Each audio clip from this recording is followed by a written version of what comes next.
Hello दोस्तों, स्वागत है आपका एक नए क्लास में। ठीक है, पूरी 7 डेज की जो सीरीज थी आज कंप्लीट हो रही है। उम्मीद करते हैं आपने देख के पूरा एंजॉय किया होगा और नीचे कमेंट करके बताइए कितने लोगों ने पूरी वीडियोस देखी हैं सर। ठीक है, पूरी का मतलब लगभग सारी वीडियोस देखी हैं। ठीक भाई, तो अभी क्या अपनी 7th और 8th यूनिट रह गई है जो एक औपचारिकता है सर। ठीक है, कंप्यूटर से बहुत ज्यादा क्वेश्चन नहीं आते हैं, कभी कभी एक आध क्वेश्चन मिल जाता है, जैसे हार्डवेयर से रिलेटेड पूरा एक लॉन्ग मिल जाता है, या फिर 3 नंबर के क्वेश्चन में छोटी छोटी चीजें, इनपुट डिवाइस, आउटपुट डिवाइस, इस तरीके की चीजें मिल जाती हैं। मैथमेटिक्स से भी वही है सर। ठीक है, क्योंकि जो बायोलॉजी वाले लोग हैं उनके संग में थोड़ी सी दिक्कत रहती है, तो बहुत ज्यादा नहीं आता है। कुछ फार्मूलाज आपको पता होने चाहिए, कॉम्बिनेशन, परम्यूटेशन और लॉग से रिलेटेड 2-4 सवाल पता होने चाहिए, बस आपका काम चल जाएगा सर। ठीक है, तो आज ये फाइनल वीडियोस है। कल तक हम आपको एक इंपॉर्टेंट पेपर दे देंगे, टेलीग्राम पे शेयर कर दिया जाएगा, BDCAD इन BSc पे। अगर आपने पूरी वीडियोस देखी हैं तो उन्हें देखिए कि क्या आपको वो पेपर आता है और उसे हल करिए। वहीं पे हम आपको एक नंबर दे देंगे प्रॉपर, जो है वहां पे शेयर करिए, देखते हैं आप कितना लिख पाते हैं। ठीक है, तो बेसिक कंप्यूटर सिस्टम है। बेसिक का मतलब जहां से शुरुआत होती है, जहां से स्टार्टिंग है सर। ठीक है, तो क्या है भाई, सबसे पहले कंप्यूटर क्या सबको पता है, एक इलेक्ट्रॉनिक मशीन है। तो computer is an electronic machine which converts raw data into meaningful information, यानी जो कच्चे डेटा को कायदे के डेटा में कन्वर्ट कर देती है। कंप्यूटर शब्द किससे मिलकर बना है? कंप्यूट से मिलकर बना है, जिसका अर्थ होता है कैलकुलेशन। तो यानी पुराने जमाने में जोड़ने, घटाने, इन सब के लिए एबेकस वगैरह का इस्तेमाल होता, सिर्फ जोड़ने घटाने के लिए इस्तेमाल किया जाता था। तो पहले कंप्यूटर का यूज जो है वो सिर्फ जोड़ने घटाने में होता था, लेकिन आजकल जो है कई प्रकार से किया जाता है। पीछे ये डिजिटल बोर्ड लगा हुआ है, कंप्यूटर ही है सर। ठीक है, आप ये फोन में वीडियोस देख रहे हैं, कंप्यूटर, इसमें सब कुछ है, रैम है, रोम है, प्रोसेसर है, कंप्यूटर ही तो है सर। ठीक है, तो कैरेक्टरिस्टिक्स क्या होता है? स्पीड बहुत तेज होती है, अंधाधुंध तरीके से गति करता है। ठीक है, एक्यूरेसी, बिल्कुल सटीक जानकारी देता है, कभी भी गलत जानकारी नहीं देता है सर। ठीक है, डिलीजेंट मतलब कोई भी काम ठीक तरीके से करता है, उल्टा सीधा काम नहीं, कुछ भी करना तो भली भांति तरीके से करता है और लंबे समय तक कर सकता है, थकेगा नहीं। अभी ये बोर्ड अगर पीछे लगा के और वीडियो लगा के चालू कर दे तो हो सकता है एक घंटे, 2 घंटे, 5 घंटे, हालांकि 12-13 घंटे की तो कैपेसिटी है। ठीक है, इतना तो हम पढ़ा लेते हैं, 12-13-14 घंटे। लेकिन हमसे कोई कहते कि जो है लगातार 15 दिन पढ़ाते रहो, हम लेट जाएंगे, लेकिन ये पीछे चलता रहेगा। अगर इसकी रैम वगैरह सब कुछ अच्छी है, प्रोसेसर अच्छा है सर। ठीक है, रिलायबल, आप इस पर भरोसा कर सकते हैं। देखिए हम लोग भरोसा कर रहे हैं, हम लोग के काम में आ रहा है और प्रॉपर सारी चीजें हो रही हैं सर। ठीक है, मेमोरी क्या होती है? तो मेमोरी क्या है? कंप्यूटर की मेमोरी बहुत ज्यादा विशाल, बहुत लार्ज होती है। क्यों? क्योंकि जितनी भी PDF है वो सारी इसी के अंदर अभी भी पड़ी हुई हैं और मस्त तरीके से सारी चीजें चल रही हैं सर। ठीक है, तो लिमिटेशंस अभी देखिए, थोड़ा बहुत हो सकता है बीच बीच में पटाखे की आवाज आए तो भैया उसे इग्नोर करिएगा, क्योंकि आपकी जब तक दिवाली नहीं आ जाएगी तब तक आदमी में बड़ा जोश रहेगा, और होना भी चाहिए भाई, त्योहार है, सभी को दिवाली की शुभकामनाएं सर। ठीक है, तो लिमिटेशंस क्या है? कंप्यूटर ह्यूमन ब्रेन के समान स्वयं सोचने का कार्य नहीं करता, खुद नहीं सोच सकता और अपने अनुभवों से नहीं सीखता। किसी छोटे बच्चे को छोड़ दो, वो गर्म तवा छू ले दोबारा नहीं छुएगा, अय्या है ऐसे करके लोग सिखा देते हैं। लेकिन अगर कंप्यूटर में कुछ गलती हुई है तो वो आपने की है, कंप्यूटर उसे कोई मतलब नहीं, वो अपने अनुभवों से नहीं सीखता है सर। ठीक है, पार्ट्स ऑफ कंप्यूटर में 2 होते हैं, एक हार्डवेयर होता है, एक सॉफ्टवेयर होता है। हार्डवेयर क्या होता है? जिन्हें छू सकते हैं, देखिए ये सब हार्डवेयर है, बोर्ड हम लोग छू सकते हैं, हार्डवेयर है, लेकिन इसके अंदर जो चल रहा है वो सॉफ्टवेयर है। तो हार्डवेयर में 2 चीजें होती है, सेंट्रल और पेरिफेरल। सेंट्रल में CPU आ जाता है, ठीक, और पेरिफेरल में input device, output device, secondary memory, ये सारी चीजें। सॉफ्टवेयर जो जिस पे चल रहा है ये सिस्टम, वो सॉफ्टवेयर है। ठीक है, तो हार्डवेयर कंप्यूटर का भाग है जिसे हम टच कर सकते हैं, फील कर सकते हैं, ये कंप्यूटर का ऑपरेटर्स पार्ट होता है। ठीक है, पार्ट्स ऑफ हार्डवेयर क्या है? CPU, central processing unit. इसमें क्या है भाई?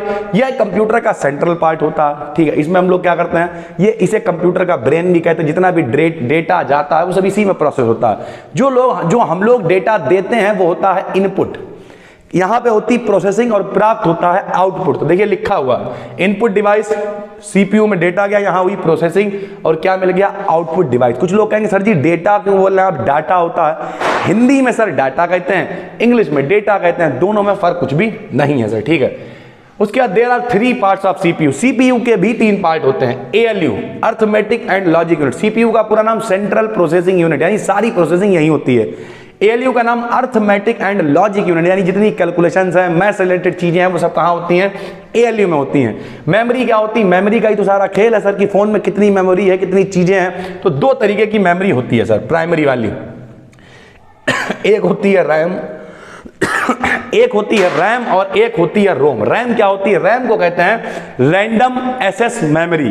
रोम क्या होती है? Read only memory. ठीक है, रैंडम एक्सेस मेमोरी का रैंडमली जो चल रहा है, जैसे इस समय ये, इस पे हम मान लिया हम यहां पे कुछ लिख दें, हमने लीजिए इस तरीके से जो है इस पर लिख दिया तो ये रैंडमली हमने जो भी कुछ लिख दिया ये सब कहाँ पे चल रहा है, ये सब रैम पे चल रहा है। देखा होगा बहुत सारे फोन है हैंग होते हैं, चलते नहीं है, उनकी रैम कम होती है। मान लिया 1 GB रैम है, ठीक है, उस पर गेमिंग अंदर गेम चलाए पड़े, क्या होगा, हैंग होगा, दिक्कत करेगा चलने में।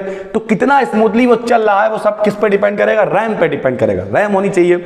और जो सेव होगा डेटा वो उसकी होती है इंटरनल, वो उसे रोम पे डिपेंड करेगी। लोग कहते हैं जैसे ये जो मेरा फोन लगा हुआ ये 8/128 है, तो इसकी रैम है 8 GB और इसकी जो रोम है यानी जो इसकी मेमोरी है, जो रीड ऑन जो सेव डेटा हम कर सकते हैं वो 128 GB सेव कर सकते हैं सर, ठीक है। उसके बाद सीयू क्या होता है, कंट्रोल यूनिट होता है, दूसरा पार्ट, यहीं से सारी चीजें कंट्रोल होती हैं, डिफरेंट पार्ट्स के बीच डेटा का फ्लो यहीं से होता है। उसके बाद पेरिफेरल्स क्या होते हैं सर, तो पेरिफेरल्स में जितनी भी चीजें बची हुई हैं, इनपुट डिवाइस है, आउटपुट डिवाइस है, इस तरीके की सारी चीजें मिल जाती हैं। तो इनपुट डिवाइस क्या होता है, इनपुट डिवाइस जिससे हम लोग कंप्यूटर तक जानकारी पहुंचाएंगे। जैसे कीबोर्ड टाइप करना है, कंप्यूटर तक जानकारी पहुंच रही, माउस क्लिक कर रहा है, कंप्यूटर तक जानकारी पहुंच रही। तो जिससे जानकारी पहुंचाएंगे उसे हम लोग क्या कहेंगे, बताइए क्या कहेंगे, उसे हम लोग कहेंगे इनपुट डिवाइस, ठीक। और जिससे हमें मिले, जैसे इस स्क्रीन पर दिखाई आउटपुट मिल रहा तो इसे कहेंगे आउटपुट। प्रिंटर से पन्ना मिल गया तो उसे भी कहेंगे आउटपुट, ठीक है। तो रॉ डेटा को कंप्यूटर में अपलोड करने के लिए जिन डिवाइसेस का यूज करते हैं उन्हें इनपुट डिवाइस कहते हैं। जैसे पहला हो गया कीबोर्ड, टाइपराइटर के समान दिखाई देता है, इसमें कुछ कीज होती हैं, न्यूमेरिक की जिन पे नंबर लिखे होते हैं, ठीक है सर। फंक्शनल की होती हैं, फंक्शनल की क्या होती है, F1 F2 F3 इस तरीके से लिखे होते हैं। अल्फाबेट ABCD लिखी होती है। स्पेस बार एक बड़ी सी की होती है, बीच में आदमी स्पेस मारता है तो स्पेस बार कहते हैं उसे। माउस क्या होता है, चूहे के समान दिखाई देता है, ठीक है। लेफ्ट क्लिक राइट क्लिक दोनों क्लिक इसमें कर सकते हैं सर, ठीक है। इसके सहायता से हम लोग पॉइंटर को जो है मूव कर सकते हैं। OMR क्या होता है, OMR होता है optical mark reader. Optical mark reader, लोग कहते हैं OMR शीट पे पेपर हुआ, तो अब क्या है OMR शीट कंप्यूटर में लगाई, हमारे पास क्या होगा, यही OMR ऑप्टिकल मार्क रीडर होगा। उसमें सेव है कि इसका ये वाला आंसर सही है, इसका ये वाला सही है, बस इधर लगाई आंसर पता चल गया। क्यों, क्योंकि ऑप्टिकल मार्क रीडर कुछ विशेष तरीके के जो मार्क हैं उन्हें ही पहचानेगा। तो लिखा ये पेपर पर बने पेन या पेंसिल के मार्क, इसीलिए लोग कहते हैं कि गोला कायदे का बना होना चाहिए, सब में मत रंग दो, काटो मत, टिक मत लगाओ, क्योंकि करोगे तो वो पहचानेगा नहीं OMR, ये वाली बात है, ठीक है सर। OCR क्या होता है, ऑप्टिकल कैरेक्टर रीडर। ये भी क्या होता है, कुछ विशेष टाइप के जो कैरेक्टर होता है उन्हें पहचानता है, कुछ कुछ वैसा ही होता है सर, ठीक है। लाइट पेन, ये भी एक पॉइंटिंग डिवाइस है, ठीक है। किसी फोटो इलेक्ट्रिक सेल का यूज, पेन टाइप, जैसे इस तरीके की कुछ चीज कह सकते हैं कि टच हो रहा है, इस तरीके का कुछ मान सकते हैं हम, ठीक है। आउटपुट डिवाइस क्या होता है, जिनसे हमें आउटपुट मिलेगा वो आउटपुट डिवाइस कहलाएंगे। जैसे मॉनिटर, विजुअल डिस्प्ले यूनिट भी बोलते हैं इसी को, VDU। तो ये देखिए सर, ये क्या है, आउटपुट हमें मिल रहा है इस पर देखने को, तो आउटपुट है। पेन ड्राइव यहाँ लगाई, इनपुट है, क्योंकि पेन ड्राइव से हम इसे इनपुट दे रहे हैं, ये आउटपुट है सर, ठीक है। प्रिंटर क्या है, प्रिंटर की हेल्प से हम लोग इंफॉर्मेशन पेपर पर प्रिंट कर सकते हैं, तो ये भी आउटपुट डिवाइस है। कई तरीके के प्रिंटर होते हैं, लेजर प्रिंटर होते हैं, इंकजेट प्रिंटर होते हैं, डॉट मैट्रिक्स प्रिंटर होते हैं, बहुत सारे होते हैं, लेकिन हम लोग जो है 2 ही प्रिंटर यूज करते हैं, इंकजेट और लेजर। आपने देखा होगा एप्सन वगैरह के काले प्रिंटर रखे होते हैं इंक वाले, वो सारे इंकजेट होते हैं, ठीक है। और कुछ जगह पे जाइए आप तो डायरेक्ट प्रिंट निकालते हैं, प्रिंटिंग प्रेस वगैरह पे रखे होते हैं, रोलर टाइप होता है, उसमें पूरी इतनी बड़ी क्वार्टर लगती 3000-3200 की आती, बाद में उसमें पाउडर डाल डाल के आदमी निकालता है, 100 रुपए का पाउडर आता है, अंधाधुंध का, बहुत सस्ता पड़ता है, उसे कहते हैं लेजर प्रिंटर, ठीक है। तो लेजर प्रिंटिंग सस्ती होती है, इंकजेट वाली थोड़ी सी महंगी पड़ती है। सॉफ्टवेयर क्या होता है, सॉफ्टवेयर एक प्रोग्राम्स का सेट है जो कंप्यूटर सिस्टम की प्रॉपर फंक्शनिंग के लिए रिक्वायर है। सॉफ्टवेयर नहीं होगा तो चलेगा कैसे, जैसे पहला होता है सिस्टम सॉफ्टवेयर। अब सिस्टम सॉफ्टवेयर का क्या काम है, फंक्शनिंग के लिए रिक्वायर्ड है। जैसे मान लिया ऑपरेटिंग सिस्टम पे आ गए हम, ऑपरेटिंग सिस्टम क्या हो सकता है, एंड्रॉइड पे चल रहा है, ठीक है, एप्पल का अपना ऑपरेटिंग सिस्टम है, विंडोज का अपना ऑपरेटिंग सिस्टम है, तो ये सारे ऑपरेटिंग सिस्टम है।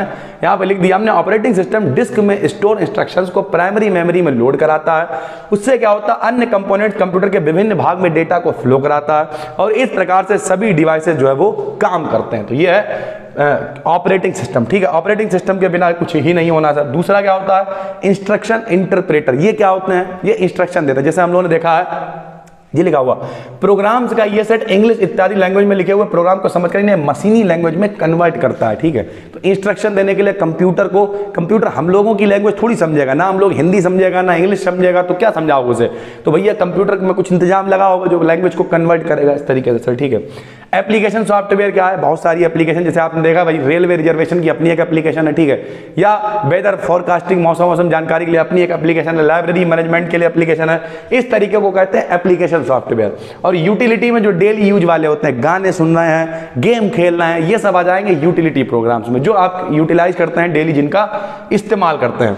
फिर होती है बाइनरी लैंग्वेज। लैंग्वेज कंप्यूटर हम लोगों की नहीं समझता है, फिर क्या समझता है, बाइनरी लैंग्वेज समझता है। अभी बहुत सारी लैंग्वेज आपने देखी हैं, पुराने जमाने में क्या जावा चलती थी, ठीक है, उसके बाद क्या हुआ, HTML आई, HTML के बाद क्या है, सी आ गई, सी प्लस पाइथन चल रही है। तो यानी कुल मिला के ये लैंग्वेज है जो कंप्यूटर समझेगा। कंप्यूटर हमारी बात थोड़ी समझेगा यार।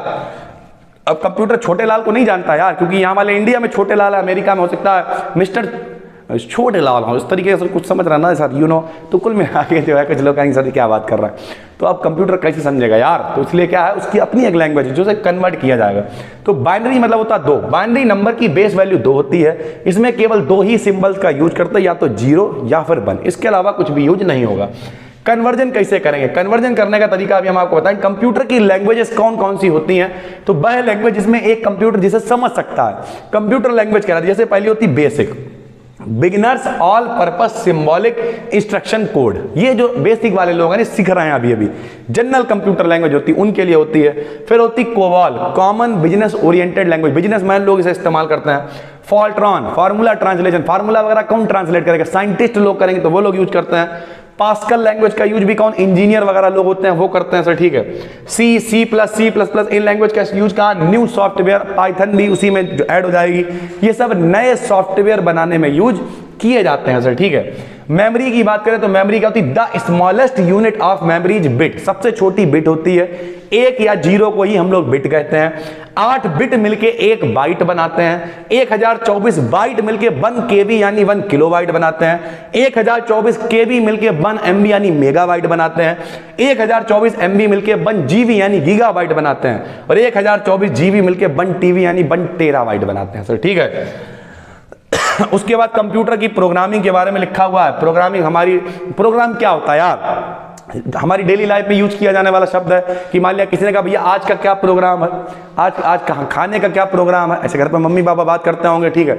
आज कोचिंग चलने का क्या प्रोग्राम है, पढ़ाई का क्या प्रोग्राम ही होता सर, ठीक है। और हम तो कहते हैं प्रोग्राम अच्छा वर्ड है, प्रोग्राम के पीछे राम जुड़ा हुआ, प्रोग्राम। जब वाल्मीकि महाराज जो है वो मरा करके तर गए, तो हम लोग प्रोग्राम शब्द को ले लो जिंदगी में यार। प्रोग्राम क्या है, बोले आज का क्या प्रोग्राम है, आज खाने का क्या प्रोग्राम है, गाने का क्या प्रोग्राम है, कोचिंग जाने का क्या प्रोग्राम, राम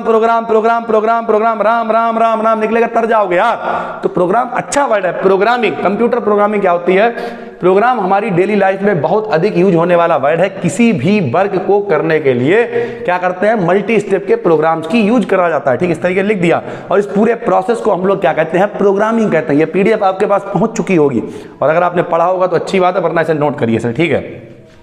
प्रोग्रामिंग के भी कई सेट होते हैं। मल्टी लेवल प्रोग्राम होती है, ऑनलाइन प्रोसेसिंग होती है, रियल टाइम प्रोसेसिंग होती है, काफी सारे स्टेप होते हैं सर, ठीक है।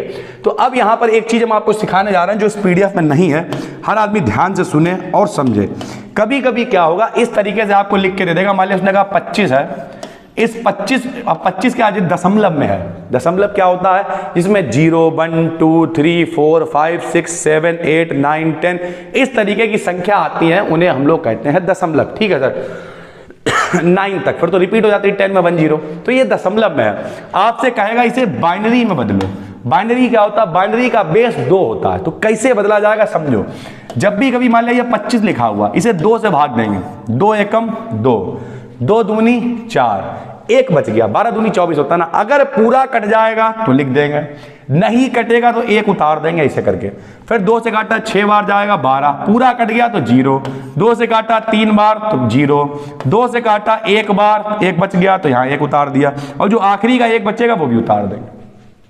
पूरा कट जाएगा तो 0 लिखेंगे सामने, नहीं कटेगा तो 1 लिखेंगे, ठीक है। और नीचे से ऊपर की तरफ लिख देंगे, नीचे क्या 1 1 0 0 1, तो 1 1 0 0 1। इस तरीके से आप दशमलव डेसिमल को बदलेंगे बाइनरी में। कुछ भी नहीं है, जैसे आप LCM लिया करते थे वैसे 2 से काट। सर जी 2 से ही क्यों काट रहे हैं, अभी बताया बाइनरी में 2 ही संख्याएं होती हैं, 0 और 1, इसलिए हमेशा क्या करते हैं 2 से डिवाइड करते हैं, ठीक है। तो 2 से भाग देंगे, पूरा नहीं कटा 1 उतार लिया, कट गया 0, कट गया 0, फिर नहीं कटा तो 1, और आखिरी का बचा हुआ 1 भी उतार लेते हैं और इस तरीके से लिख देते हैं। अब कुछ लोग कहेंगे सर जी अगर ये वाला आ गया इसमें बदलना हो तो तब भी कर सकते हो। कैसे? इसे आप उतार लो 1 0 0 1 1, ठीक भाई।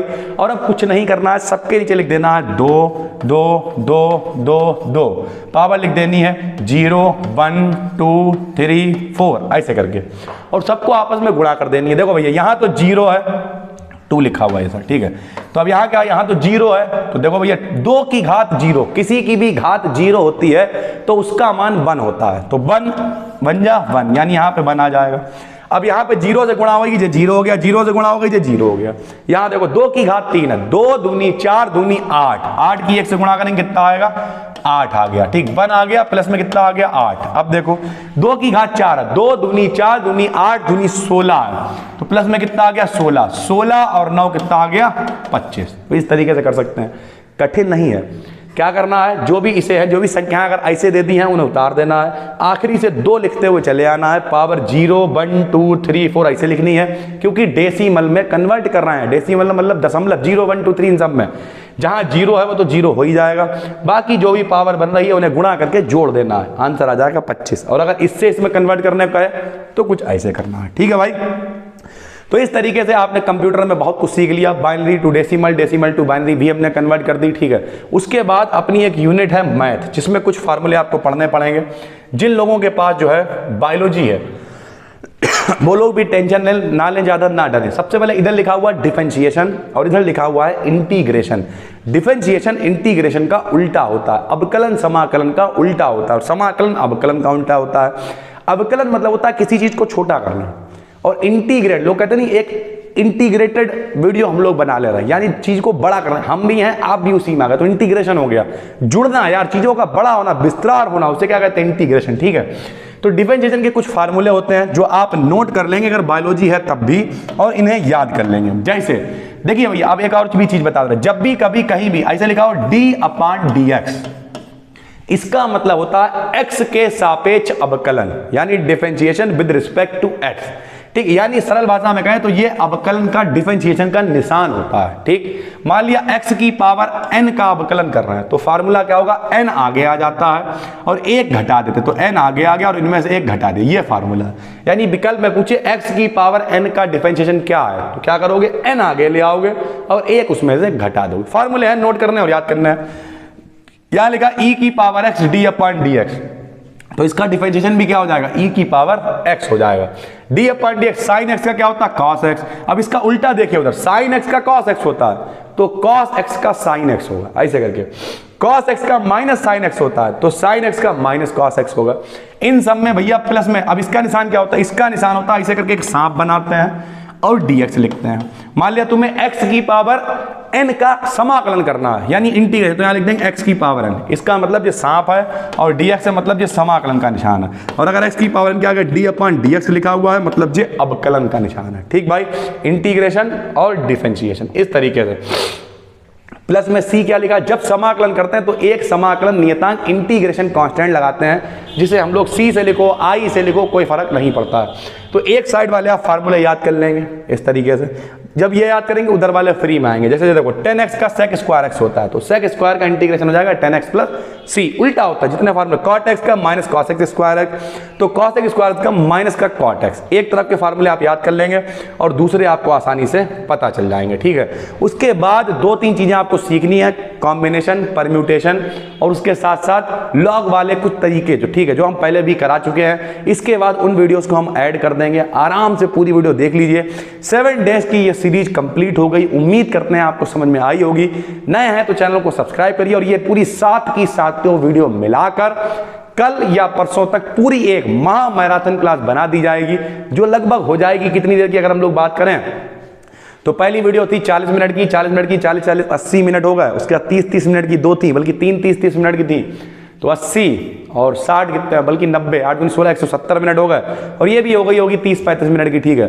तो लगभग हो जाएंगे 200 से ऊपर मिनट, यानी 3-3.5 घंटे की पूरी वीडियो, पूरी बीएससी फर्स्ट सेमेस्टर की केमिस्ट्री एक वीडियो के अंदर। उससे अगर आप स्पीड डबल करके भगा के देखेंगे, अंधाधुंध रिवीजन करने पे आ जाएंगे सर, तो मेरे हिसाब से आपको लगेंगे 100 मिनट। और 100 मिनट बस सिर्फ 100 मिनट पढ़ के आप बहुत आराम से पूरी केमिस्ट्री, और क्या लोगे यार 100 मिनट के अंदर केमिस्ट्री हो गई। रिवीजन कर लो। इसकी पीडीएफ आपको कहाँ, इसमें जो इंट्रोडक्शन है वो इंट्रोडक्शन भी हम आखिरी में ही लगा देंगे, जिसमें डोला यंत्र ये सारी चीजें हैं, प्रॉपर सारी चीजें आप कवर कर लेंगे। उम्मीद करते हैं आपको समझ में आया होगा। पिछले 7 दिनों से लगातार कोशिश की आप तक कंटेंट पहुंचाने की। तो नए हैं चैनल को सब्सक्राइब कर लीजिए। इन सभी की पीडीएफ आपको BDKDN BSc टेलीग्राम पे पहुंचा दी गई है। हम मिलते हैं आपसे कल फिर एक और बेहतरीन इंपॉर्टेंट पेपर के साथ। तब तक के लिए धन्यवाद। हेलो दोस्तों, स्वागत है आपका एक नए क्लास में। जो बच्चे बीएससी फर्स्ट सेमेस्टर की केमिस्ट्री देख रहे हैं, उसी में अपनी लास्ट यूनिट है मैथमेटिकल केमिस्ट्री। ठीक है सर, बेसिक्स ऑफ मैथमेटिक्स है। तो हम आपको कुछ सवाल बता रहे हैं। जो बायोलॉजी वाले बच्चे हैं उनके सामने ज्यादा दिक्कत है, तो आज का भी ये सवाल काफी इंपॉर्टेंट है। कुछ लॉग वाले सवाल भी आप में हैं जो आपको पता होने चाहिए। ठीक है, जो लोग पहली बार देख रहे हैं, पूरी केमिस्ट्री हम खत्म कर चुके हैं बीएससी फर्स्ट सेमेस्टर की। आराम से प्लेलिस्ट बनी हुई है, देख डालिए। ठीक है सर, तो आज ये सवाल है, कहने के लिए सवाल तो सिर्फ एक बहाना है भाई, बहुत कुछ आपको बताना है। देखिए, सबसे पहले इन सवालों को हल करने से पहले एक ब्रह्मास्त्र सुनिए। लॉग की वैल्यू को हमेशा छोटा करने की कोशिश करेंगे। जितनी छोटी वैल्यू होगी उतनी आसानी से हम लोग मान रख पाएंगे। जैसे कुछ मान अगर हम आपको बताएं, log 2 की वैल्यू 0.3010 होती है। ठीक है, log 4 की वैल्यू 0.6020 होती है, या फिर log 5 की वैल्यू 0.70 होती है। छोटी वैल्यू तो हम लोग याद कर लेंगे, तो बड़ी वैल्यू कितनी रट लोगे, रटना थोड़ी है। तो आपको कुछ फार्मूला पता होने चाहिए। जैसे सबसे पहले एक फार्मूला आपको पता होना चाहिए कि जब भी कभी log m माइनस का log n लिखा हो, तो हम लोग इसे लिख सकते हैं log m अपॉन n। देखिए सर, log के साथ में अगर माइनस लगा के लिखा हो तो दोनों log का एक log बना देंगे और इसके बटे में इसे लिख सकते हैं। ये एक फार्मूला होता है। ठीक है, ऐसे एक और फार्मूला होता है log m plus log n। अगर लिखा हो तो फिर दोनों log को एक बना देंगे और m गुणे n कर देंगे। ये दो फार्मूले हैं। प्लस में है तो दोनों log एक बना के गुणे में लिख देंगे, माइनस में तो दोनों log एक बना के बट्टे में लिख देंगे। दो फार्मूले आपको पता होने चाहिए। प्लस एक होता है log m की पावर n। अगर कुछ पावर में चल रहा है तो उसे भैया आगे ले आएंगे, यानी आएगा n log m। ये तीन फार्मूले अगर आपने पता कर लिए तो फिर आप लॉग के ज्यादातर सवाल हल कर पाओगे। कुछ कठिन नहीं है। पावर में कुछ चल रहा तो उसे आगे ले आएंगे, माइनस चल रहा दोनों एक में लिख के बटे में लिख देंगे, प्लस चल रहा है तो गुणे में लिख देंगे। पहली बात तो ये हो गई। अब आप एक भैया नियम होता है बॉडमास का नियम, यहां पे हम आपको समझाते हैं, फिर मिटा लेंगे सवाल लगाते समय। बॉडमास का नियम ये क्या होता है भाई, हर आदमी समझे। बी माने होता है ब्रैकेट। ये सवाल को हल करने का तरीका होता है, ध्यान से सुनिए। बी माने ब्रैकेट। जो पढ़ने वाले बच्चे हैं वो ध्यान से सुने, बाकी हवा वाले लोग तो भाग जाएंगे। तो बी माने होता है ब्रैकेट। ब्रैकेट मतलब अगर सवाल में कहीं, जब सवाल हम लोग हल कर रहे हैं, अगर ब्रैकेट दे रखा है तो सबसे पहले ब्रैकेट हल करेंगे। ओ माने ऑफ, का की के, इस तरीके। ऑफ मतलब का की के, कहीं लिखा हुआ मान लिया 2 का 3 गुना, ऐसे करके अगर लिखा तो का मतलब ऑफ को हल करेंगे। अभी ये आपके काम का नहीं है, यहां जाइए। डी मतलब होता है डिवाइड, यानी भाग दे रखा है सवाल में तो भाग हल करेंगे। एम माने मल्टीप्लाई मतलब गुणा हल करेंगे। ए माने एडिशन यानी जोड़ हल करेंगे। और एस माने सब्ट्रैक्शन यानी घटाना हल करेंगे। कुछ लोग कहेंगे सर जी क्या बता रहे हैं आप। देखिए सर, ये जो अपने पास सवाल है इसमें देखो जोड़ भी दे रखा है और घटाना भी दे रखा है। अगर मान लिया आप बौरा कर देख के सवाल, सर जी ने माइनस वाला फार्मूला बताया था पहले, ऐसा करते हैं इसमें से इसे घटा के फार्मूला, गलत। बॉडमास का ये नियम है, इसके हिसाब से पहले डिवाइड मल्टीप्लाई एडिशन पहले है, पहले जोड़ हल करेंगे, फिर एस मतलब सब्ट्रैक्शन यानी माइनस बाद में हल करेंगे। हमेशा जोड़ को पहले हल करते हैं भाई, ठीक है। तो देखो भैया, हमने आपको नियम समझा दिया। अब नियम कहता है कि पहले आपको जोड़ वाली चीजों को हल करना है। लो भाई, जोड़ में ये लिखा हुआ है और ये लिखा हुआ है, ठीक है। अभी आपको बताया, जब दो चीजें जोड़ में चल रही होती हैं तो उन दोनों की जगह एक लॉग लिख देते हैं। एक लॉग लिख दिया। बेस चल रहा है 10, बेस 10 लगा दिया। बायोलॉजी वालों को भी समझ में आया, कोई दिक्कत नहीं। 2 लॉग चल रहे हो जोड़ में तो एक लॉग लिख देते हैं। जो नीचे है इसे बेस बोलते हैं, बेस 10, और दोनों को गुणे में लिख देते हैं। तो कितना लिख देंगे 20 और गुणे में कितना लिख देंगे 30। ठीक भाई, कोई दिक्कत। दोनों प्लस में थे। बॉडमास का नियम कहता पहले जोड़ो फिर घटाओ।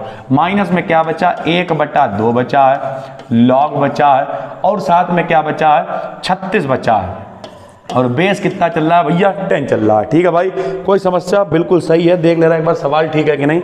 log 10 बेस 10 सब कुछ बिल्कुल ठीक है, कोई समस्या नहीं। ठीक भाई, अब यहां देखिए, अगर बाई चांस देखो log में यहां पे कुछ लिखा हुआ है और इस लॉग के साथ में यहां पे कुछ लिखा हुआ है, तो हम इन दोनों में फार्मूला लगा देते अगर ये 1/2 ना होता। यार ये 1/2 बड़ा गलत लिखा हुआ है, अगर ये कैसे भी करके हटा दे तो यहां फार्मूला लग जाएगा।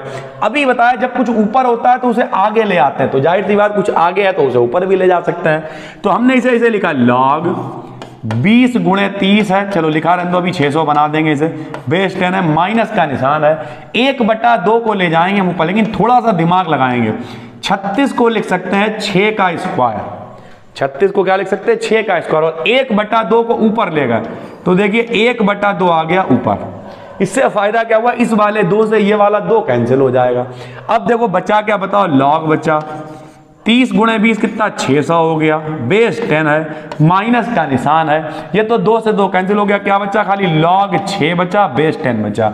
हमने आपको बताया है, क्या बताया, कि जब कभी 2 लोग माइनस में चल रहे होंगे, कहां चल रहे होंगे, माइनस में, तो लॉग ऐसे ही लिख लेंगे, थोड़ा नीचे लिख दे रहा, हो सकता है कैमरे में ना आ रहा, लॉग ऐसे ही लिख देंगे, बेस ऐसे ही लगा देंगे, और माइनस वालों को कहां लिख देंगे, बटे में लिख देंगे। तो यहां पे कितना है 600 है, और बटे में कितना है भैया 6 है, 6 से इसे काट दिया, कितनी बार जाएगा, 100 बार चला जाएगा भाई, ठीक है, आराम से आप उतारते चलिए साथ में, कोई दिक्कत नहीं, 100 बार चला जाएगा। तो बचा क्या, बचा log 10, और 100 बचा, 100 को लिख दे रहे 10 की घात 2।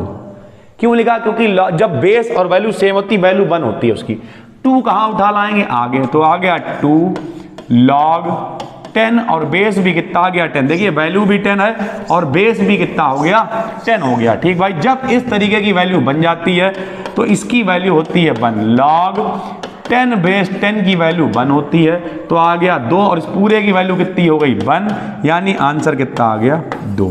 तो देखिए कितना बड़ा सवाल था जिसे हमने आसानी से हल किया, और 2 आंसर इसका निकल के आ गया, ठीक है। जब भी कभी ये पेपर में आएगा, हमने आपको बताया था पूरा पेपर का पैटर्न, उसमें लॉन्ग आते हैं 15 नंबर के, शॉर्ट आते हैं 7.5 नंबर के, और वेरी शॉर्ट आते हैं 3 नंबर के। तो इसकी जो वैल्यू है, इसकी जो औकात है, ये आपको 7.5 नंबर दिला सकता है, 7.5 नंबर आपको मिल जाएंगे। अगर 3 में भी आता है तो 3 नंबर क्या खराब है। कुछ लोग बायोलॉजी वाले सोचते हैं मैं तो मैथ आती नहीं, ऐसा नहीं है।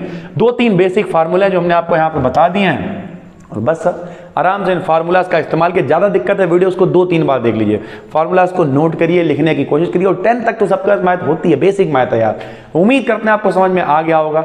ये भी केमिस्ट्री एक 8वीं यूनिट है, छूटी छाटी जो भी चीज़ें वो हम करा रहे हैं। कुछ लोग कह रहे हैं सर जी सो गए, सर जी सोए नहीं हैं। यहाँ तक कि जो बायोलॉजी वाले लोग हैं उनके लिए अभी इसके बाद अभी लगभग रात का 10:30 बज गया, लेकिन अभी हम बॉटनी की क्लास भी बनाएंगे आज, क्योंकि हम बनाने को नहीं थे, लेकिन बहुत सारे बच्चे बेचारे परेशान हैं, तो हमने चलिए बनाते हैं, फिर जो होगा वो देखा जाएगा। कुछ लोगों की तो मदद कम से कम होगी। तो नए हैं, चैनल को सब्सक्राइब करिए, शेयर करिए, करा करिए वीडियोस को, जितने भी लोग हैं उन तक पहुंचाना है, क्योंकि दिवाली तक 1 लाख का टारगेट है। लगता नहीं है कि हो पाएगा, लेकिन ट्राई करने में क्या जाता। तो चलिए, नए हैं, फिर मिलते हैं, चैनल को सब्सक्राइब करके रखिए और इंतजार करिए, तब तक के लिए धन्यवाद। दोस्तों स्वागत है आपका एक नए क्लास में। पूरी केमिस्ट्री हम लोग लगभग खत्म करके ले आए हैं, ठीक है, प्रॉपर पूरी प्लेलिस्ट बनी हुई है। और आज हम लोगों की जो लास्ट यूनिट है, मैथमेटिकल कॉन्सेप्ट्स फॉर केमिस्ट्री, ठीक है, यानी मैथमेटिक्स भी एक यूनिट है इस पूरे में। अब यहाँ पे सबसे बड़ी दिक्कत यह है कि कुछ बच्चे ऐसे होते हैं जिनके पास बायोलॉजी होती है, उनके पास भी केमिस्ट्री है, तो उनके लिए ये यूनिट थोड़ी सी दिक्कत करती है, लेकिन इतनी टेंशन लेने की भी जरूरत नहीं। कुछ सिलेक्टेड चीजें इसमें आती हैं और पूछी जाती हैं,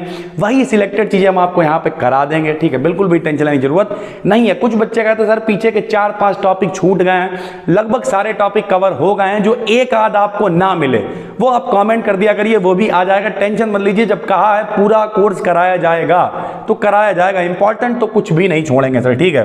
तो अभी आज हम लोग जो बात करने वाले हैं वो है मैथमेटिकल कॉन्सेप्ट्स, और उन कॉन्सेप्ट्स में 2 चीजें हैं सर, एक है कॉम्बिनेशन और एक है परम्यूटेशन। जिनके पास मैथ रही होगी, अगर वो यूपी बोर्ड से भी होंगे, तो उन्होंने जो है 11th क्लास में पढ़ा होगा क्रमचय और संचय, क्रमचय और संचय, ठीक। लेकिन जिन लोगों के पास बायोलॉजी है उन लोगों को थोड़ा सा हमें समझाना पड़ेगा। कॉम्बिनेशन मतलब क्या होता है, इकट्ठा करना, कोई फर्क नहीं पड़ता कि किस क्रम में रखे हुए हैं, लेकिन परम्यूटेशन का नाम ही क्रमचय है, ऑर्डर में सेट किए जाएं, कितनी तरीके से सेट कर सकते हैं, इस तरीके की चीजें हुआ करती थी, ठीक है। लेकिन अब जिनके पास बायोलॉजी है, बहुत ज्यादा अगर हम यहाँ डिटेल करेंगे तब भी उनके पल्ले कुछ नहीं पड़ना।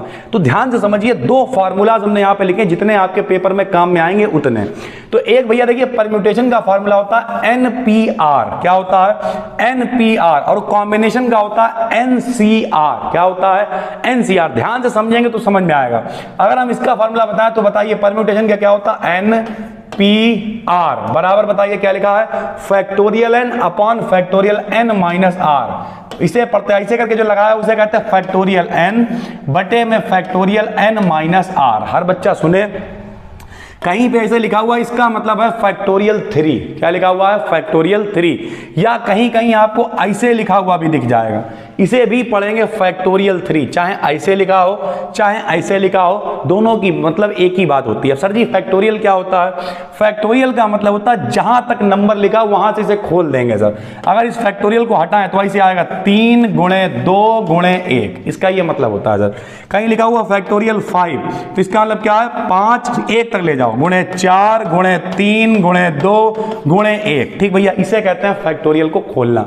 तो अब पेपर में होगा क्या, पेपर में भैया इस तरीके का सवाल आएगा, मान लिया उसने पूछा 4p2 का मान बताओ, बिल्कुल ऐसे ऐसे पूछेगा, निम्न का मान बताइए, calculate the value of following, ठीक है, निम्न के नाम बताइए, वैल्यूज बताइए। तो क्या करेंगे आप, मान लिया आपसे क्या पूछा है, मान लिया आपसे पूछा है यही वाला क्वेश्चन ले लेते हैं, 4p2 पूछा है, ठीक भाई, लो 4p और Z2 इसका मान आपसे पूछा है। सब लोग देखें भाई, ये फार्मूला होता है NPR के लिए, परम्यूटेशन के लिए।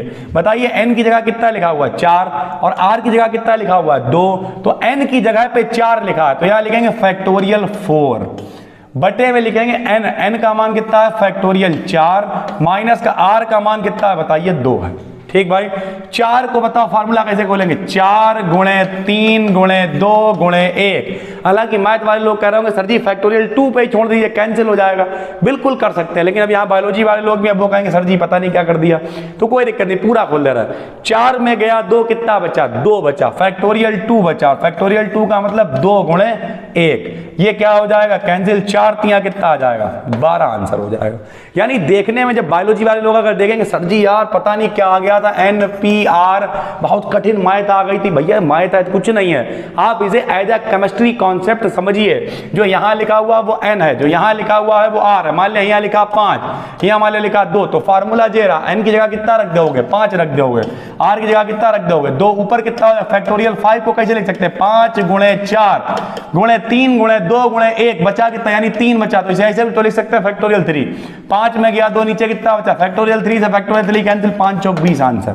यानी जब भी कभी p की फॉर्म में पूछे परम्यूटेशन NPR, ठीक है, 4p2 5p2 इस तरीके से कुछ भी पूछे तो आप ये वाला फार्मूला लगाओगे, इस फार्मूले को आप नोट कर लेंगे, परम्यूटेशन हेडिंग डाल के NPR बराबर होता है factorial n upon factorial n minus r। फिर बता दे रहा है ऐसे भी फैक्टोरियल लिखा जाता है और ऐसे भी लिखा जाता है, डॉट लगा के कंफ्यूज होने की जरूरत नहीं है। इसमें भी सेम कंडीशन है, बस नीचे एक आर और आ जाएगा तो इसे कहेंगे भैया कॉम्बिनेशन। क्या कहेंगे, कॉम्बिनेशन। ये कोई मैथ नहीं है जो बहुत डिटेल में हम घुस जाए अंदर, आएगा कितने का 1 नंबर का, पिछली साल तो इससे कुछ नहीं आया था, तो इसलिए इतना ज्यादा परेशान होने की आवश्यकता नहीं है। मान लिया फार्मूला, फिर भैया बताइए 4C2, अब मान क्या है लो बताओ भाई, NCR का फार्मूला होता है फैक्टोरियल n बटे में factorial r factorial n minus r। ये देखिए सर यही तो फार्मूला होता है, तो बस ये फार्मूला है। 4C2 का मान आपसे पूछा है, 4C2 का मान आपसे पूछा है, बताओ n की जगह पे कितना रखोगे 4 रखोगे, r की जगह पे भाई कितना रखोगे आप 2 रखोगे, n माइनस r मतलब 4 माइनस 2 रखोगे भाई। 4 को क्या लिखोगे 4 गुणे 3 गुणे 2 गुणे 1, या इसी को फैक्टोरियल 2 लिख सकते हैं, नीचे फैक्टोरियल 2 को 2 गुणे 1, यहां भी आएगा 4 में गया तो 2 गुणे 1, 2 से 2 कैंसिल, 2 दूनी 4 यानी 3 दूनी आंसर कितना आ जाएगा 6 आंसर आ जाएगा, बिल्कुल आसान है।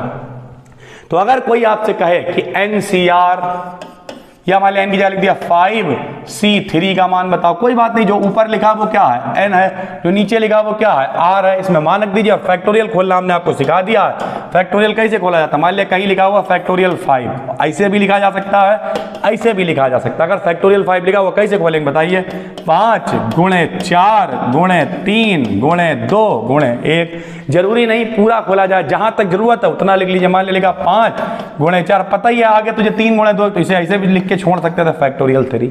ठीक है सर।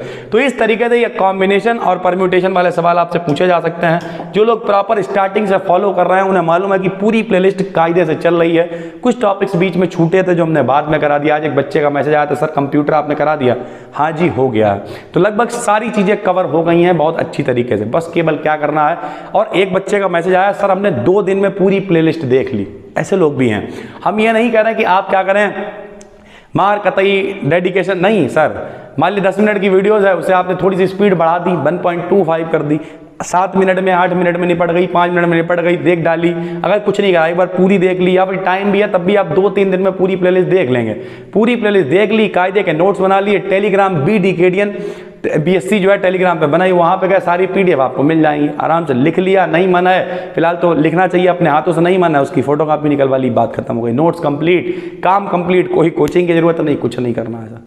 तो उम्मीद करते हैं पूरी बात समझ में आ गई होगी किस तरीके से आप कॉम्बिनेशन और परम्यूटेशन को निकाल सकते हैं। कल फिर हम मैथ के कुछ अब 3-4 दिन तक मैथ वाले टॉपिक चलेंगे, क्योंकि इसमें जैसे लॉग वाले सवाल पूछ लिए जाते हैं, थोड़ा सा डिफरेंशिएशन इंटीग्रेशन से रिलेटेड सवाल, छोटे छोटे बेसिक 1 लाइनर आ जाते हैं या फिर विकल्प में आ जाते हैं। तो जितने पूछे जाते हैं उस लेवल के हम आपको करा देंगे। बाकी नए हैं तो चैनल को सब्सक्राइब कर लीजिए। फिर मिलते हैं कल, तब तक के लिए धन्यवाद।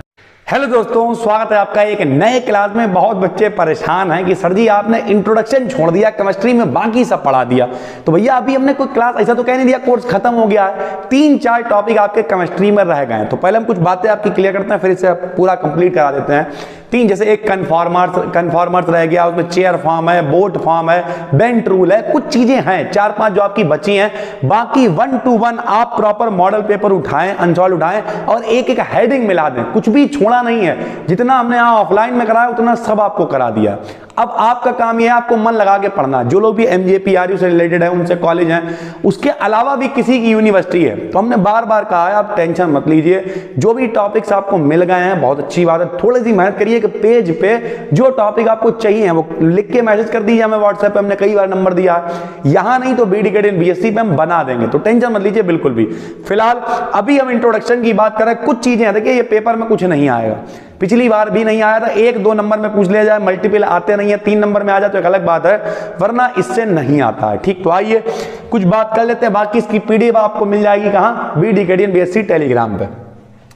तो इंट्रोडक्शन, सबसे पहले डोला यंत्र। इंट्रोडक्शन का मतलब पुराने जमाने की जो केमिस्ट्री थी उसमें कैसे कैसे जो है यंत्र इस्तेमाल होते थे, कौन कौन सी चीजें थी, कौन वैज्ञानिक थे, साइंटिस्ट कौन केमिस्ट थे, उन सब के बारे में। तो डोला यंत्र क्या है? इस यंत्र की हेल्प से केमिकल्स में प्रेजेंट ह्यूमिडिटी को अलग किया था। ह्यूमिडिटी मतलब समझते हो नमी को। अब कुछ लोग कहेंगे सर जी डोला यंत्र आपने क्यों लिख दिया? जैसे ऑपरेटर लिखते, यंत्र को इंग्लिश में ऑपरेटर लिख सकते हैं, और भी भैया जो कभी कभी कुछ होता है, कुछ नामों के नाम वैसे ही लिखे जाते हैं। जो हिंदी में अगर डोला यंत्र है तो यंत्र ही बोलेंगे उसे, ठीक है। तो इसे आप चाहें तो डोला ऑपरेटर्स, अजीब लगेगा, डोला यंत्र को यंत्र ही बोलेंगे, वरना आदमी कहते अरे जब सर जी तो व्हाट्सएप वाली लैंग्वेज में आ गए। ऐसा नहीं है, यंत्र है तो उसे हम लोग यंत्र ही बोलेंगे, ठीक है। तो इस यंत्र की हेल्प से हम लोग क्या करते थे? प्रेजेंट ह्यूमिडिटी, या यहाँ पे यंत्र मत लिखें आप, इस ऑपरेटर्स को लिख सकते हैं, ठीक है सर। इस तरीके का डोला यंत्र होता है, आप बना लेंगे, ठीक है। PDF आपको मिल ही जाएगी। उसके बाद होता है स्वादनी यंत्र। इसका यूज किसी केमिकल को स्लोली हीट करने के लिए किया जाता था। इस तरीके का होता था स्वादनी यंत्र, ठीक है सर। उसके बाद अगला होता पाटना यंत्र। इसका यूज सब्लिमेशन समझते हैं आप? सब्लिमेशन का मतलब होता है हिंदी में अगर हम कहें संघनन, छोटी छोटी चीजों को इकट्ठा करना, ठीक है। नहीं, कंडेंस। सब्लिमेशन का मतलब होता है उदरपातन। अरे यार हिंदी इंग्लिश बड़ा कंफ्यूज कर देती। सब्लिमेशन का मतलब होता है उदरपातन। उदरपातन क्या होता है? एक मान लिया बर्फ है, ध्यान से समझिएगा, बर्फ है, बर्फ को हमने क्या किया? ठंडा किया। कुछ लोग कहेंगे सर जी क्या कर रहे हैं आप? सुनिए, सबसे पहले अपने पास बर्फ है, बर्फ को हमने गर्म किया तो क्या बनेगा? पानी। और पानी को हमने गर्म किया तो क्या बनेगा? भाप बनेगी ना। यानी ध्यान से समझिए, हम यहां पे आपको समझाते हैं कि भैया जब कभी भी ठोस को गर्म करा जाता है, किसे गर्म करा जाता है? ठोस को। तो ठोस से क्या बनता है? द्रव। और द्रव से क्या बनता है? क्या? सर जी इंग्लिश में बताइए। जब कभी सॉलिड को गर्म करते हैं, सॉलिड से क्या बनता है? लिक्विड। और लिक्विड से क्या बनती है? गैस। लेकिन ऐसा कोई जादू हो जाए कि लिक्विड बने ही ना, सीधे सॉलिड से गैस हो जाए। सॉलिड से क्या हो जाए? गैस हो जाए, तब हम लोग उसे कहते हैं सब्लिमेशन, ठीक है सर। यानी उदर्वपातन। जैसे होता कपूर, कपूर आप गर्म करिए कभी भी पिघलता नहीं, सीधे भाप बन के उड़ जाता, बाष्प बन के। तो इसे कहते हैं पाटना यंत्र, ठीक है। सब्लिमेशन डिस्टिलेशन में यूज किया जाता है। डिस्टिलेशन मतलब होता है आसमान इकट्ठा करना। उसके बाद ये होता अन्याभूदुर यंत्र। बोले सर जी क्या है, बड़ा खतरनाक खतरनाक, बोले मोहल्ले में लड़ाई हो गई, हम तो गाली आली में आती है तुझे, तुम्हारी अन्याभूदर यंत्र पता नहीं क्या क्या कह दिया था। ठीक है, सॉरी, जो भी है वो क्लियर है, जो आता कह देते हैं। तो HG से रिलेटेड प्रोडक्ट के फॉर्मेशन के लिए ये पूछा जाएगा, इस यंत्र का उपयोग जो है वो किसके लिए करते थे। तो HG से जो रिलेटेड, HG मतलब मरकरी 80 नंबर होता है, इससे रिलेटेड जो प्रोडक्ट है उनके फॉर्मेशन के लिए हम लोग इसका यूज करते थे सर। ठीक है, उसके बाद अगला होता है तप्त खल यंत्र। ठीक है, तप्त खल यंत्र क्या होता है, HG को धीरे धीरे गर्म करने के लिए इसका यूज किया जाता था। तो ये बेसिकली क्या है, थोड़ा सा कुछ यंत्र हैं, कुछ साइंटिस्ट हैं, कुछ केमिस्ट हैं, इन सब के बारे में आपको पता होना चाहिए। यही बस इंट्रोडक्शन, इसकी PDF हम आपको बढ़ा देंगे टेलीग्राम पे, आप देख लीजिएगा। और बाकी तो इतना कुछ है नहीं, डायग्राम आप मर्जी हो बनाएं, बना ले तो अच्छी बात, थोड़ा अच्छा लगेगा, कॉपी जितनी बनी लिखी है। ठीक है, उसके बाद अगला है तिर्यक पाटन यंत्र। तो प्योर HG को प्राप्त करने के लिए इसका यूज करते हैं, ये इस तरीके का होता है जैसा। ठीक है, उसके बाद अगला धूप यंत्र, इसका यूज स्मोक कंट्रोल, धुआं वगैरह कंट्रोल करने के लिए किया जाता है। अगला यहाँ पे कक्षप यंत्र। ठीक है, इसमें एक वेसल मतलब भी बर्तन होता है को बड़े वेसल में रख देते हैं, जिसमें एक क्रूसिबल रखी जाती है। क्रूसिबल आपको पता होनी चाहिए, एक प्याली होती है, हड्डी मतलब पतली। क्रूसिबल हम आपको कैसे समझा लीजिए, यहीं पे हम सर्च कर, यहाँ पे बनी हुई होगी सर, ये देखिए ये क्रूसिबल रखी हुई है। तो जिसमें एक क्रूसिबल रख दी जाती है, जिसमें हम लोग चीज़ों को गर्म करते हैं। अगर आप BSc कर रहे हैं तो कॉलेज में जाएंगे आप तो प्रैक्टिकल वगैरह करने को मिलेगा। तो क्रूसिबल इतनी बड़ी प्याली टाइप होगी जिसके अंदर आप रखेंगे और चीज़ों को गर्म करके प्रैक्टिकल करेंगे सर। ठीक है, उसके बाद देखिए क्या होता है स्टिका यंत्र। इसका यूज क्या, HG में सल्फर को मिलाने के लिए यूज किया जाता है। उसके बाद उदर्भपातन यंत्र। ठीक है, उदर्भपातन मतलब वही सब्लिमेशन, अभी हम आपको बता चुके हैं। इसका यूज HG के सब्लिमेशन के लिए किया जाता है। इसमें नीचे सब्सटेंस को हीट करते हैं, ऊपर वेसल को ठंडा करके सब्सटेंस को कलेक्ट कर लेते हैं। ठीक है, तो सब्सटेंस में आप उदर्भपातन कह लो, हिंदी में सब्लिमेशन कह लो, एक ही बात है। उसके बाद कोस्थी यंत्र क्या होता है, इसका यूज मिनरल्स को प्राप्त करने के लिए करते हैं। मिनरल्स आपको समझ में आता होगा, जैसे आयरन हो गया है, आयोडीन हो गया है, जो सब मिनरल्स में आते हैं। ठीक है, कैल्शियम हो गया है, हमारे शरीर में मिनरल बड़ा इंपॉर्टेंट है। कैल्शियम की कमी हो जाएगी, क्या हो जाएगा, हड्डियां दांत कमजोर हो जाएंगे। आयोडीन की कमी हो जाएगी, यहाँ थायराइड ग्रंथि फूल जाएगी, घेंगा नामक रोग हो जाएगा। ठीक है, ग्लाइटिस। और उसके बाद अगर हम कहते हैं आयरन की कमी हो जाएगी तो एनीमिया रोग हो जाता है। इस तरीके से बहुत सारी चीज़ें, तो मिनरल्स बड़े इंपॉर्टेंट है हमारी बॉडी के लिए सर। ठीक है, उसी तरीके से सोडियम है, मैग्नीशियम है, इन सब चीज़, मैग्नीशियम को पेड़ पौधों में, सोडियम पोटेशियम हम लोगों के शरीर में, सारी चीज़ें सर। ठीक है, पालिका यंत्र होता है, यह एक ऐसा यंत्र है जिसमें इसे पकड़ने के लिए एक हैंडल लगा होता है। इसकी सहायता से ऑयल्स, मेडिसिनल लिक्विड निकालने में किया जाता है। पुराने जमाने में चलता था, जब तक तेल निकालने के लिए इसका यूज करते थे सर। ठीक है, एंशियंट टाइम में केमिस्ट्री को यहाँ पे देखिए रसायन शास्त्र कहा जाता था। पुराने जमाने में क्या कहते थे, रसायन शास्त्र कहते थे। डॉक्टर PC रॉय ने सबसे पहले इंडियन केमिस्ट्री के सोर्स का पता लगाया। एंशियंट इंडियन हिस्ट्री में कुछ केमिस्ट हैं जिनका नाम आपको पता होना चाहिए, जैसे पुराने जमाने के भारतीय बताओ। ठीक है, तो भारतीय कौन कौन हो गए, नागार्जुन हो गए, बागभट्ट हो गए, गोविंदाचार्य हो गए, सोमदेव हो गए, रामचंद्र हो गए, यशोधर हो गए। ये सारे के सारे जितने भी लोग हैं वो सब एंशियंट इंडियन हिस्ट्री के कुछ केमिस्ट हैं सर। ठीक है, चरक और सुश्रुत के बारे में कौन नहीं जानता, ने मेडिकल साइंस में विशेष योगदान दिया, जबकि नागार्जुन ने केमिस्ट्री के क्षेत्र में भी विशेष योगदान दिया। ठीक भाई, तो ये है, इनके बारे में आप बेसिक पता कर लें, बहुत ज्यादा इनसे क्वेश्चन नहीं आते, इसलिए इतने दिनों से पढ़े हुए थे। बच्चे कमेंट कर रहे थे कि सर आपने छोड़ दिया, तो छोड़ा कुछ नहीं है। जो लोग भी केमिस्ट्री अभी नए जुड़े हुए हैं इस वीडियो से ही, वो क्या करें, प्लेलिस्ट है, प्रॉपर पूरी प्लेलिस्ट हम यहाँ डिस्क्रिप्शन में दे देंगे। आराम से स्टार्टिंग से देखिए, लास्ट तक देख डालिए, पूरी केमिस्ट्री हमने कवर कर दी है। उसके बाद फिजिक्स, वो भी हमने अच्छी खासी कराई। आज भी हमने एक वीडियो पब्लिक की है। फिजिक्स आपकी आ रही है कहाँ, BDKD BSc पे, और बॉटनी का भी एक क्लास आ गया है, कल उसका दूसरा क्लास आने वाला है। तो प्लेलिस्ट हम नीचे डिस्क्रिप्शन में दे देंगे। उस चैनल को, सबसे अच्छी बात है, आप BDKD BSc टेलीग्राम चैनल को ज्वाइन कर लिए। जिस भी चैनल पर वीडियो आई आपको मतलब ही नहीं है, क्योंकि जैसे वीडियो आती है लिंक वहां पर शेयर कर दिया जाता है। आपका लिंक आया, क्लिक किया आपने, जो भी सब्जेक्ट आपके पास है उसे पढ़ लिया, बस इतनी सी बात है। तो नए हैं, चैनल को सब्सक्राइब कर लीजिए। हम मिलते हैं आपसे एक और वीडियो में, तब तक के लिए धन्यवाद।